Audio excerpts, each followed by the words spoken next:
मैं आगे चला गया। आगे मुझे आरती मिल गई। आरती को लिटरेचर पढ़ने का शौक था। मुझे कहानी लिखनी थी। बायोलॉजी पढ़ते हुए भी कहानी लिखनी थी।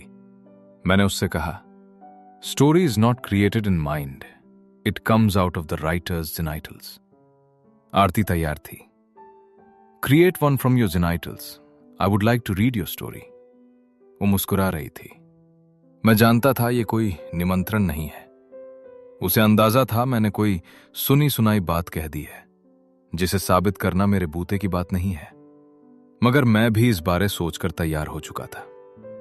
फूल रंग बिरंगे इसलिए होते हैं कि उनके रंगों से आकर्षित होकर कीट पतंगे उन पर आए। उनमें सुगंध होती है कि उनकी गंध से खिंचकर इंसेक्ट्स क्या, पक्षी और मनुष्य भी उन तक आए, उन्हें छुएं और फिर दूसरे फूलों को छुएं, ताकि उनमें परागण हो और उनकी नस्ल फूले फले।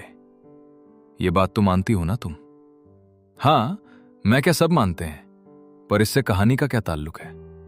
उसे विश्वास था मेरी बात में कोई छिद्र जरूर है, और मैं यूं ही अपने ज्ञान पर बेवजह मोहित हूं। मानती हो तो फिर तुम एक बात बताओ कि उनके रंग से, उनकी सुगंध से कीट पतंगे, पक्षी और मनुष्य आकर्षित होंगे, ये बात पौधों को कैसे पता चली? उनके पास दिमाग तो है नहीं, तो फिर उन्होंने कैसे ये बात सोची? आरती के होंठ हिले, हिलकर रुक गए। उसके पास कोई जवाब नहीं था। तुरंत तो नहीं था, पर वो हार मानना नहीं चाह रही थी। उसने मेरी बात में छिद्र देखने का प्रयास जारी रखा। हां, तो आगे? आगे यही कि सोच मस्तिष्क से पहले पैदा हुई, और तुम्हें यह मानना होगा कि जब दिमाग नहीं था तो सोचने का काम प्रत्यक्ष तौर पर या अप्रत्यक्ष तौर पर प्रजनन अंग ही करते थे। जैसे कि फूल। जीव विकास की प्रक्रिया में आगे जब प्रजनन से जनन शुरू हुआ, नर मादा बने, लिंग और योनि ने आकार लिया, तब भी तुम्हें आश्चर्य होगा कि मस्तिष्क नहीं बल्कि जननांग ही करते थे सोचने का काम। नेचुरल सिलेक्शन के साथ सिलेक्शन ऑफ सेक्स का प्रादुर्भाव हुआ।